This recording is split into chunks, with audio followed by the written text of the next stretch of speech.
Hello বন্ধুরা, তোমরা অবশ্য সকলেই ভালো আছো। তো আজকে আমরা আলোচনা করব দশম শ্রেণীর ভূগোল ও পরিবেশ বইটি নিয়ে। তো আমরা দশম শ্রেণীর ভূগোল ও পরিবেশ বইয়ের দ্বিতীয় অধ্যায়ে দ্বিতীয় অধ্যায়ে আমাদের আছে মহাবিশ্ব ও আমাদের পৃথিবী। এটা কিন্তু একদম সহজ বন্ধুরা। তোমরা যদি এখানে আমাদের লেখা আছে 8 থেকে 30 পৃষ্ঠা পর্যন্ত, 22 পৃষ্ঠা। তো 22 পৃষ্ঠা আমাদের পড়ার দরকার নেই। আমরা মাত্র দশটা প্রশ্ন দেখব।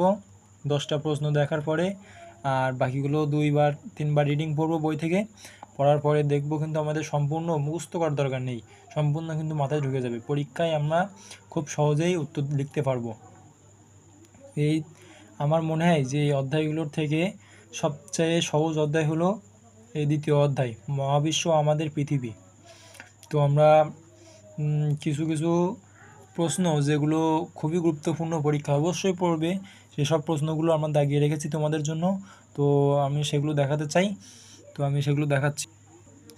সো বন্ধুরা, তোমরা এবার দেখো এখানে দশম শ্রেণীর ভূগোল ও পরিবেশ, দশম শ্রেণী দ্বিতীয় অধ্যায় মহাবিশ্ব আমাদের পৃথিবী। এখানে 1, 2, 3, 4 এরকম করে 10টা প্রশ্ন আমি তোমাদের মাঝে দিয়েছি। এই প্রশ্নগুলো দেখলে তোমরা পরীক্ষার খাতায় এগুলোই সম্ভবত পড়বে, এগুলো ইম্পর্টেন্ট দ্বিতীয় অধ্যায়ে, আর খুবই সহজ প্রশ্ন। তো প্রশ্নগুলো দেখা শুরু করো। এখানে আছে 1 নম্বর প্রশ্ন, মহাকাশ কাকে বলে? মহাকাশ কাকে বলে? উত্তর, মহাকাশ হলো পৃথিবীর চারিদিকে ঘিরে থাকা আদি অন্তহীন আকাশকে মহাকাশ বলে। আমাদের পৃথিবীর চারিদিকে যে আদি অন্তহীন আকাশ ঘুরে বেড়াচ্ছে তাকে মহাকাশ বলে। একদম সহজ। এবার 2 নম্বর প্রশ্ন, ধূমকেতু কাকে বলে? উত্তর, মহাকাশে মাঝে মাঝে মাথা ও লেজ বিশিষ্ট এক প্রকার জ্যোতিষ্কের আবির্ভাব ঘটে তাদেরকে ধূমকেতু বলে। মহাকাশে মাঝে মাঝে মাথা ও লেজের মতো এক প্রকার জ্যোতিষ্ক দেখা যায়, এই জ্যোতিষ্কগুলোকে ধূমকেতু বলে। প্রশ্ন 3, সৌরজগৎ কাকে বলে? এটা অবশ্যই থাকবে যে সৌরজগৎ কাকে বলে। সূর্য এবং তার গ্রহ উপগ্রহ গ্রহাণুঞ্জু অসংখ্য ধূমকেতু অগণিত উল্কা নিয়ে যে পরিবার গঠিত তাকে সৌরজগৎ বলে। আমার মনে হয় যে এই প্রশ্নটা অবশ্যই পড়বে। তো তোমরা সৌরজগৎ কাকে বলে এটা একটু ভালো করে মনে রেখো। তারপরে 4 নম্বর আছে, পৃথিবীর নিকটতম নক্ষত্র কোনটি? এটা তো সৃজনশীলে দাগে পড়বেই, পাশাপাশি অনেক এমসিকিউতেও পড়বে। পৃথিবীর নিকটতম নক্ষত্র কোনটি? পৃথিবীর নিকটতম নক্ষত্র হল সূর্য। এবার দেখো প্রশ্ন নম্বর 5, উপগ্রহ কাকে বলে? উত্তর, মহাকর্ষ বলের প্রভাবে কিছু জ্যোতিষ্ক গ্রহকে ঘিরে আবর্তিত হয়, এদেরকে উপগ্রহ বলে। মহাকর্ষ বলের প্রভাবে কিছু জ্যোতিষ্ক গ্রহকে ঘিরে আবর্তিত হয়, এদেরকে উপগ্রহ বলে। তো উপগ্রহ কাকে বলে বুঝতে পারলে। এবার 6 নম্বর প্রশ্ন, ঋতু কাকে বলে? এই ঋতু এটাও কিন্তু খুবই ইম্পর্টেন্ট। কিন্তু উত্তর, বায়ুর আর্দ্রতা ও তাপমাত্রার পার্থক্য অনুসারে সারা বছরকে কয়েকটি ভাগে ভাগ করা হয়, তার প্রতিটি ভাগকে একটি ঋতু বলে। 7 নম্বর প্রশ্নের উত্তর, বার্ষিক গতি কাকে বলে?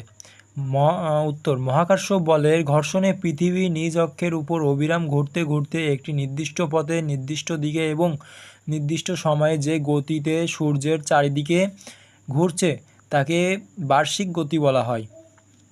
আবার একটু পড়ি, মহাকর্ষ বলের আকর্ষণে পৃথিবী নিজ অক্ষের উপর অবিরাম ঘুরতে ঘুরতে একটি নির্দিষ্ট পথে নির্দিষ্ট দিকে এবং নির্দিষ্ট সময়ে যে গতিতে সূর্যের চারিদিকে ঘুরছে তাকে বার্ষিক গতি বলা হয়।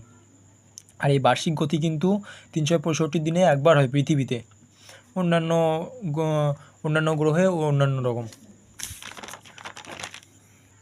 আর বন্ধুরা, তোমরা যদি তোমাদের বইয়ের দ্বিতীয় অধ্যায় আর একটু রিডিং পড়ো তাহলে ওখান থেকে আরও কিছু ধারণা পাবে।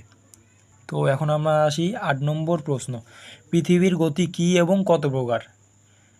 উত্তর, সময়ের সাথে সূর্যকে কেন্দ্র করে পৃথিবীর আবর্তনই হলো পৃথিবীর গতি।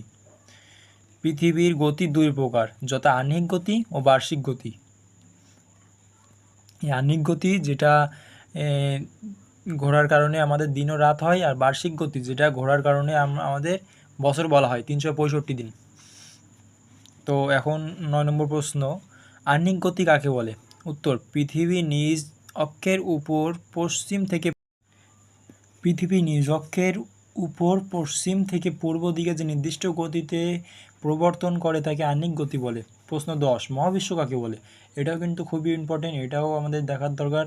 উত্তর, আমাদের এই পৃথিবী ও এর চারিদিকে ঘিরে থাকা মহাবিশ্বের দেখা না দেখা সব কিছুকেই মহাবিশ্ব বলে। আমাদের পৃথিবী ও তার চারিদিকে যত প্রকার নক্ষত্র গ্রহ গুলো আছে সব কিছু মিলেই আমাদের মহাবিশ্ব গঠিত, এই জন্য এগুলোকেই মহাবিশ্ব বলে।